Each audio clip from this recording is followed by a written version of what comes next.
Okay, so good afternoon, everyone, and welcome to ECRM's fourth webinar. Apologize for the technical difficulties we've had at the beginning. I just give you a quick overview of ECRM without getting too granular. We are here with the very simple mission to revolutionize the way that buyers and sellers do business. The way that we do this is through our process, through our platforms, one of which Willem has just demonstrated, the RangeMe platform, and most importantly, our people. When you do think about it, what do retailers really want? They want an effective and an efficient way to finding and vetting new suppliers. And suppliers, they want access. They want to get in front of the right buyer at the right time, and they want to do this in the most cost-effective and efficient way possible. ECRM solves for this problem by curating connections between buyers and suppliers and matching sellers' products with the capabilities against buyers' needs and objectives. Today, we are delighted to host two very special guests that have witnessed this process firsthand and been part of ECRM's growth since their first participation back in 2012 with Thornton's Limited. Please join me in welcoming Paul Macy's and Peter Lawson from the Realizing Potential Partnership Limited to hear their expert opinions on how to get your products onto British shelves. Thank you. Thanks very much, Clayton. I really appreciate that. Just as a brief one, we've worked with ECRM for about 10 years now, and compared to the way that you can go into a market, which I generally, you rock up to a big international exhibition, set up your stand, and you hope the buyer that you want to see is going to be at that fair. ECRM absolutely targets the category and the buyers that you want to do. And to be honest, I've used it, well, we've used it for a long time, and we can't recommend it enough. But one thing that we're going to do today, though, if you're going forward,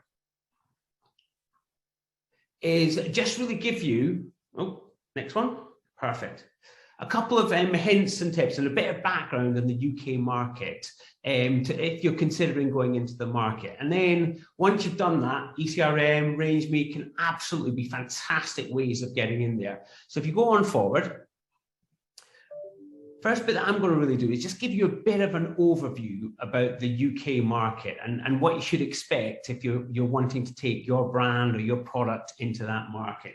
So if you click on first, basically, UK markets, just like Germany, France, Italy, it's one of the big retail players in Europe. I mean, you've got retail sales of fast-moving, consumer goods of around about 210 billion pounds. This is a huge market you can potentially go into. You'll see if you look back at a little bit of the history, it's been growing very, very regularly, and as I'm sure a lot of you will have seen before, in 2020, COVID came in, a lot of food service players closed down. We saw a massive, massive spike in 2020 where the market grew by nearly 7%, absolutely huge, a big jump up there.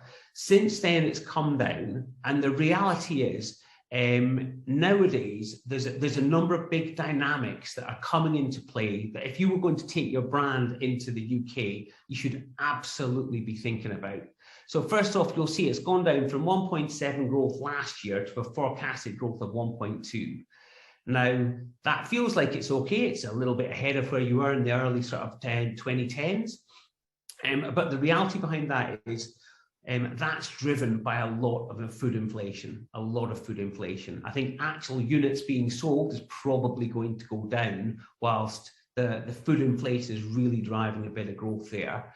And that is creating either a lot of opportunity or challenges for various brands in the UK just now. If you're coming into the brand, it's fantastic, but you have to bear these things in mind. If you go forward one,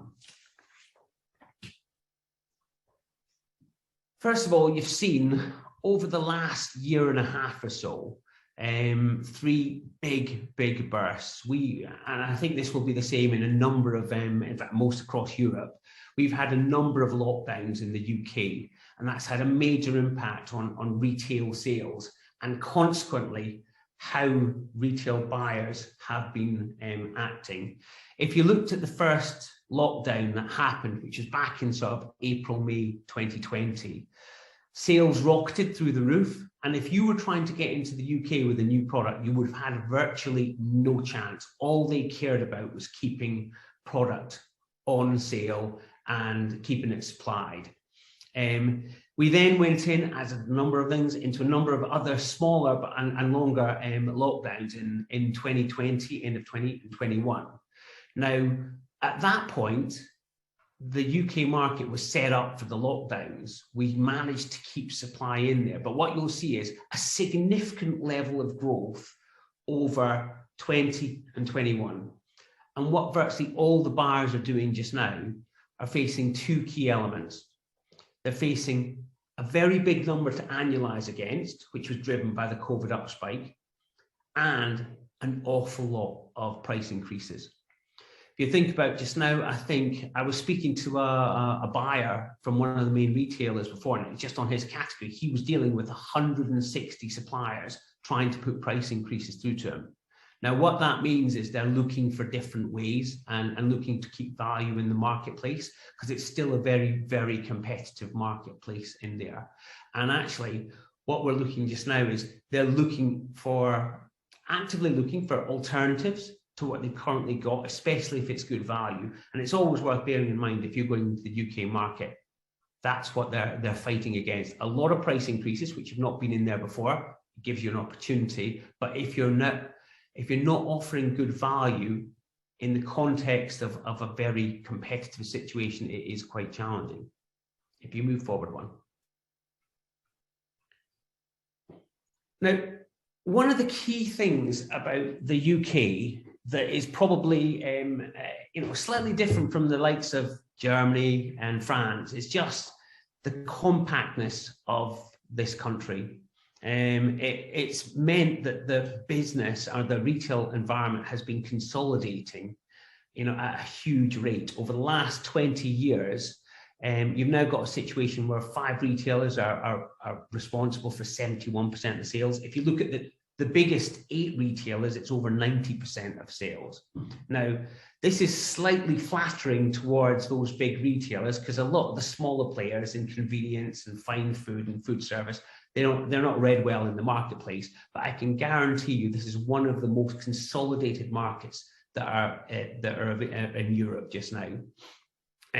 You've got a situation where if you can land a listing in Tesco, you can hit nearly 30% of the UK market. So what that means is there's, especially depending on the category you're in, there's about 4 or 5 key people that you need to try and get to be able to launch a product if you want to have a mass market product in the UK.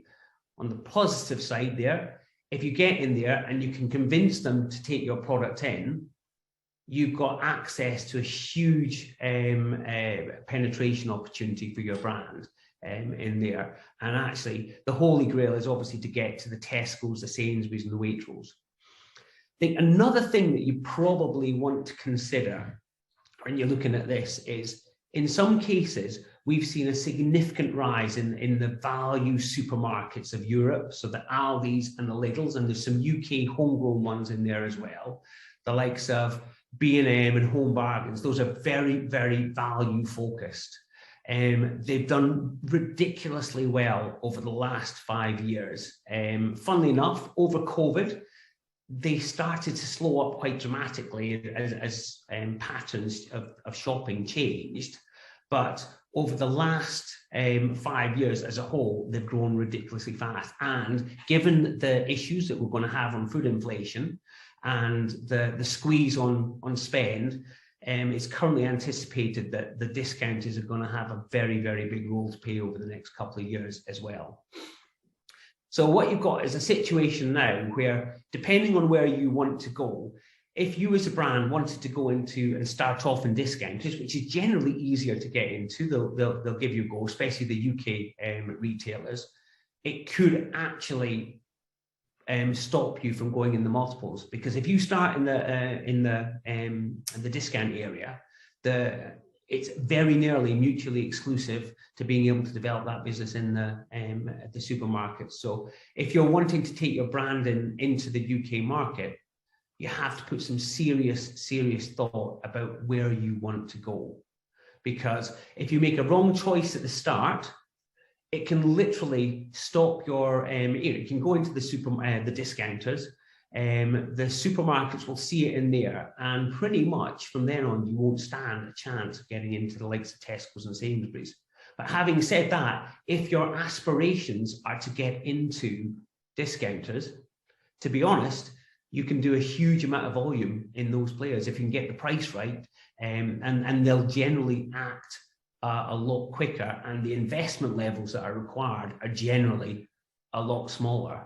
But it's always worth noting that it's really important how you get and start that process into the UK market. If you go on to the next one.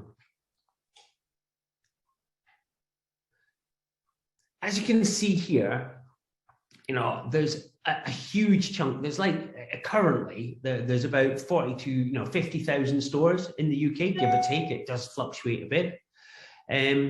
One of the key things you have to bear in mind, you'll see in there, there's a massive chunk of 35,000 stores that, generally speaking, will be independent conveniences. I talked about the consolidation of the trade.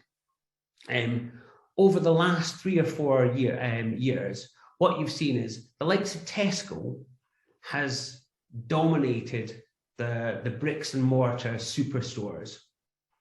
They then went into convenience. So now, if you look at convenience, Tesco has over 2,000 Tesco Express stores in the UK. So they're a massive player in convenience and in the larger format supermarkets as well. And another point to bear in mind as well, and it's not actually on this sheet, is the rise of online. Now, interesting enough, what happened when the COVID spike came in, especially as everyone was in lockdown, you weren't allowed to go out, you saw online retailing grow by it grew massively. It doubled pretty much overnight. We saw some real changes in UK buying habits, where they went in, instead of going in and doing their weekly shops or the daily shops, or the daily top-ups, suddenly saw this massive acceleration online. So you saw a massive win for a lot of online retailers, particularly food retailers. Now, as ever in the UK, the biggest players in food retailer are the same guys that are the biggest players in the bricks and mortar retailers. So Tesco's your biggest online food retailer, and then you've got Sainsbury's, Asda, Morrison's, Waitrose. They all got in the act because they realized that's where they had to go. And what happened is they massively benefited from the COVID lockdowns. It was simple as that. They could provide the offering to the consumers who were looking for both convenience and safety as well. One of the key things you have to bear in terms of online is the majority of these retailers supply online from their own stores. So in order to get an online presence in the UK in the major multiples, you can't think, well, are they supplying it from a warehouse? No, they're supplying it from stores. So if you've got it in your store, if you've got it listed in stores, you're also getting an online presence. There are a few smaller food-specific retailers like Ocado, which have a depot basis. It's about getting picking spots in their depots, but they are relatively small. They've grown very fast, but they're still relatively small, and the volume players are absolutely on there. And one of the reasons why discounters didn't do so well over lockdown was because they generally don't have an online presence. They've got a very simple proposition in there. So what we've got here is a situation where you've got the major malts in the UK have got a significant penetration of convenience. Tesco also bought out the biggest single wholesaler at the time, Booker, but they all act as separate businesses. Morrison's have a £1 billion wholesale operation now, as well as their own retail operation. So it keeps coming down a lot of the time in the UK to getting to these big players. Now, equally, if you want to look at fine food, where you can usually get higher prices, and less, you can try the market out.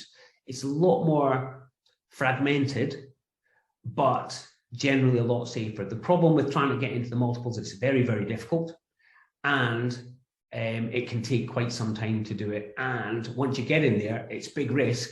If it doesn't work, you're usually out in 6 months. So it's worth thinking about going in via different routes, even though the prizes aren't necessarily that as big. On the next one.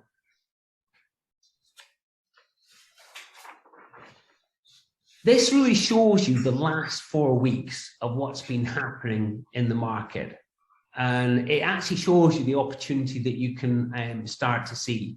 I talked about before, it's very difficult when you're seeing total grocery declining by 4%, the supermarkets declining by 3%, convenience by 10%, and internet by 16%.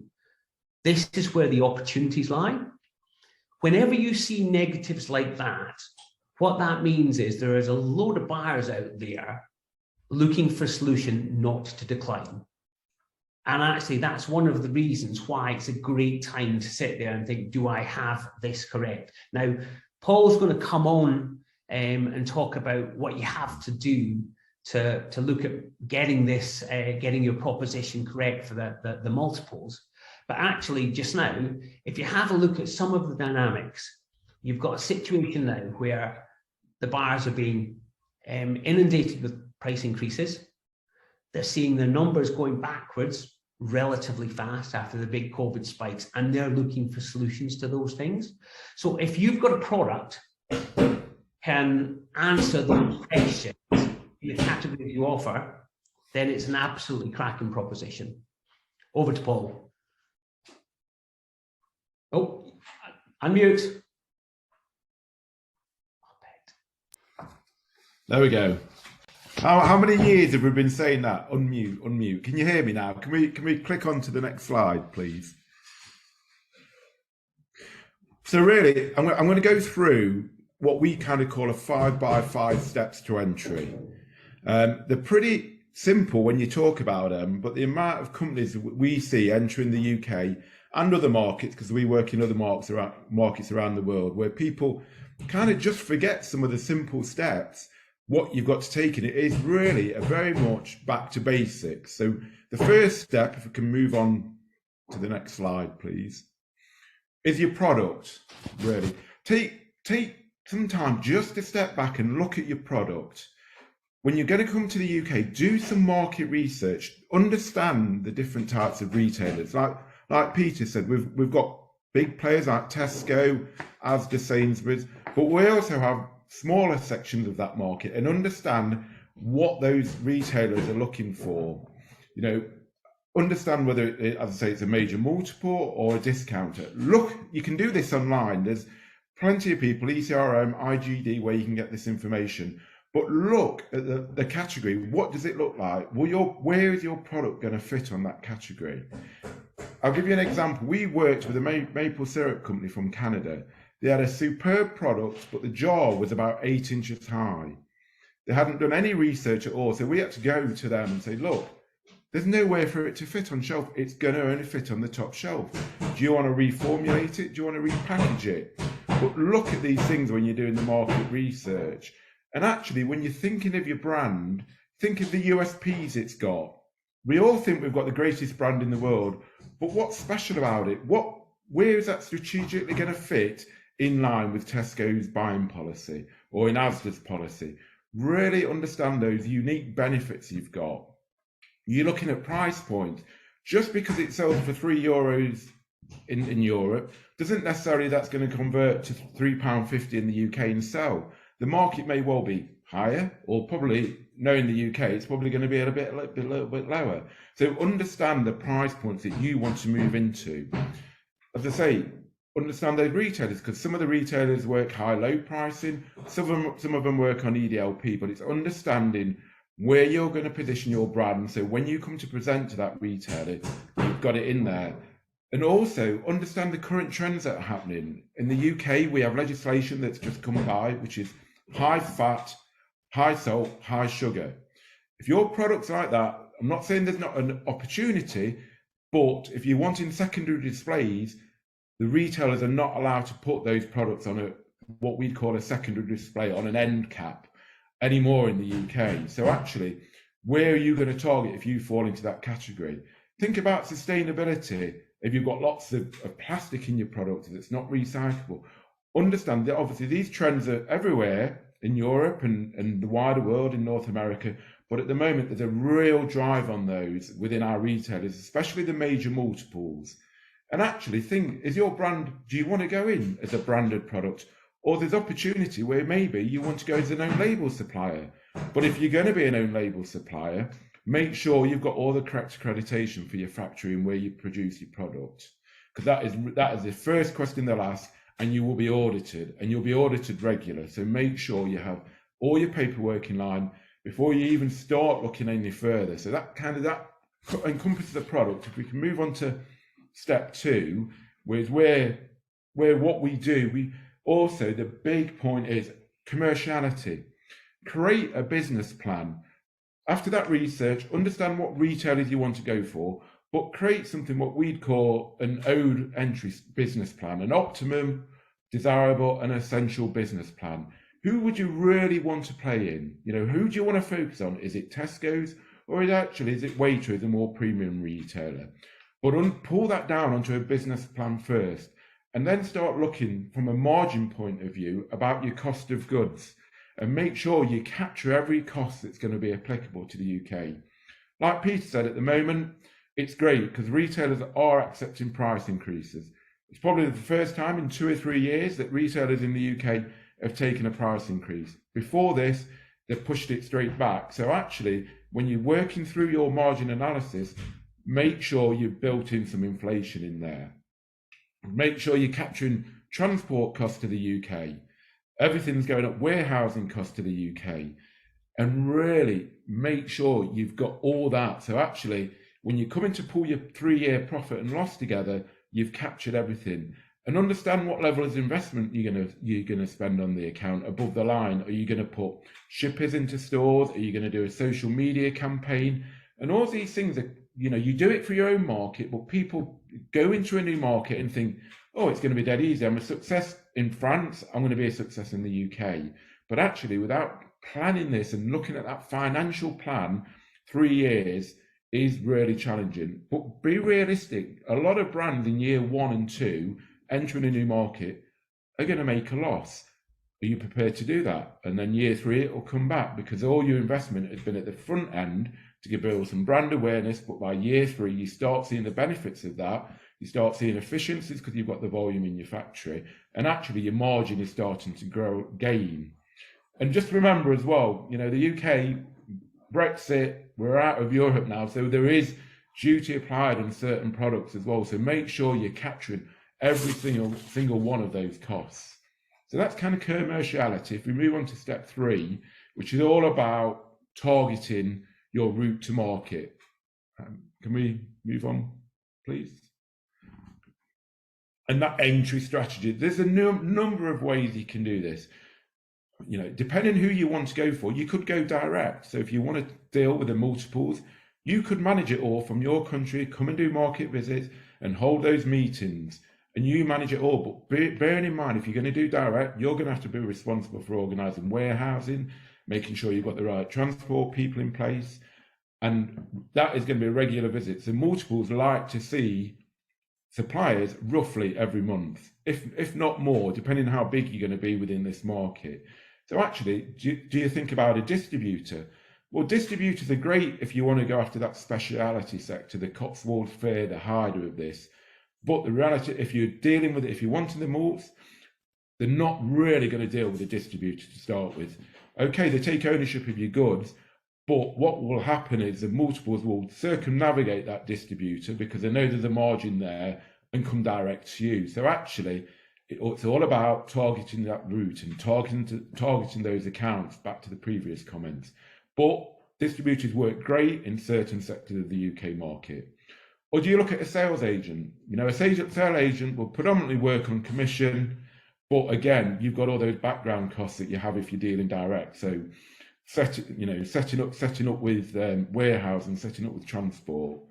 But also the other option is working with a team like us, a bit of sales pitch here, but the Realising Potential Partnership Limited, we can manage all this. And what we do, we kind of work on a retainer. There's other people to us where we work on a retainer, but we can manage all those elements of your entry strategy into the UK and deal with the buyers. We set up logistics and transport, but also work in tandem with people like, ECRM, who really target the accounts, and RangeMe, where I think before I joined, they went through a process of how RangeMe works. And we have worked with RangeMe in the US, and we're starting to work with them across Europe. And they're a great platform to have. So they can actually really target your buyers. Make sure when you load up onto that portal, though, that you've got all the information there. So there is various methods, and there's not one simple solution. It all depends on kind of what you're wanting from the UK market. So one of the big things as well, if we move on to the next slide, is compliance in the market. As we touched on earlier, we're in post-Brexit situation now where there is extra paperwork and there is added delays in coming to the UK. Whereas before you probably could get a product from Europe into the UK within a week. Actually, it's taken a lot longer now. There's lots of customs checks. Look at your labelling. Make sure you've got the right nutritionals, because some nutritionals are changing all the while. Make sure all these checks happen. But also, look at the wording on your label. I can always remember an American company coming to the UK. They put cilantro on the label. Yeah, we speak the same language as America, but cilantro in the UK is coriander. Think of things like that. Check the language and how it's perceived. And ingredients, make sure the ingredients are legal in the UK. There's a big one, again, America in bread, they put potassium bromate in their bread to preserve it, to make it last longer. It's actually illegal in the UK. So make sure you've sense checked every single ingredient, that it's suitable for the UK and acceptable. Trademarks, make sure you've got your trademark registered. We've learned from experience on this. We work with a brand called Predator. Great brand. It's an adaptogen energy drink, really healthy, to compete with Red Bull. We go out, start selling it, and actually, Coca-Cola have registered that trademark. The people we was dealing with hadn't done that full check. So it's about making sure you've got those trademarks in place, because it could become very costly if you make the mistake.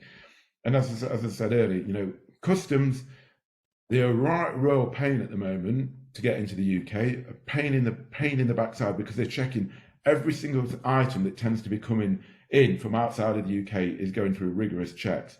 Hopefully it'll ease off, but just bear that in mind when setting up and you're wanting to launch, say in 3 months in the UK, that you've built in time for product to get into the UK market. And I think really if we move on to the next step, kind of the last thing, really things that we say to everybody to consider. It takes time and commitment. Buyers will see, in tandem with RangeMe, they will look at a product when they're ready, when they want to make a change to their category. They have a category review once a year when they ask for information, and halfway through the year, they normally have another check. So bear that in mind. It's going to take time. It's going to take commitment. You're an unknown brand entering a UK market. We work with a global player outside of the UK in olive oil. They're number 1 to number 3 in that market. It took us 9 months just to get in front of a buyer. And that's realism. That's the fact of life. It doesn't take one email, one phone call. It's numerous and building up a story. So every time you're communicating with a buyer, you're giving them a story. But, going back to your brand, keep things simple. You can see there's a box of chocolates by Thornton's. This was one of the first projects we did in the UK. That classic box of chocolates sold everywhere in the UK. And actually, switch it around a minute, we was looking at taking it abroad. So do something simple. All we did was put a different lid on it, put a union flag on it, kept it simple for the factory, kept it nice and easy internally, and it was a great success. So think of things like that, just try and keep it simple. Market visits, if you're going to come to the UK, come for the right reasons. Come so you've got connections with the buyer, whether that's through, ECRM, working with ECRM and ArrangeMe, or actually through direct conversations you have. Because, it'd be great, the UK embassies hold wonderful events, and your countries will hold wonderful events within the country. But actually, the people who are going there are the people who want a glass of champagne and a nice sandwich from the head office at Tesco's. It's not necessarily the Tesco's buyers. So actually, do your homework, and stick to that business plan you set up that we spoke about earlier. It's really important that you know what you want when you come into the UK and you enter your strategy. But you've got a plan B as well, because plan A will probably not land. Plan B might not, but plan C will. So make sure you've done your homework, you know the steps, you plan for every eventuality. And understand, going back to that point of accessing retailers, keep it targeted. And that is where, we have seen, like Peter said, and we've all said, over the last 10 years, ECRM has been great for us, and ArrangeMe, and more latterly the ArrangeMe platform, because you can target the retailers you want. You get time with the buyer, which is really important, because you can attend a trade show. You can come to IFE, which happens every year in March. But actually, what you want is time with the buyer, and that's what ECRM gives you, that 10, 20 minutes time with the buyer, which is pivotal. But make sure when you do get in front of that buyer, you've kept it simple, you've done your homework, you've got your presentation right, so you make the biggest impact. You have 1, maybe 2 chances with the buyer. Thank you for joining us today. Really appreciate it, and wish you a wonderful evening or afternoon. Take care.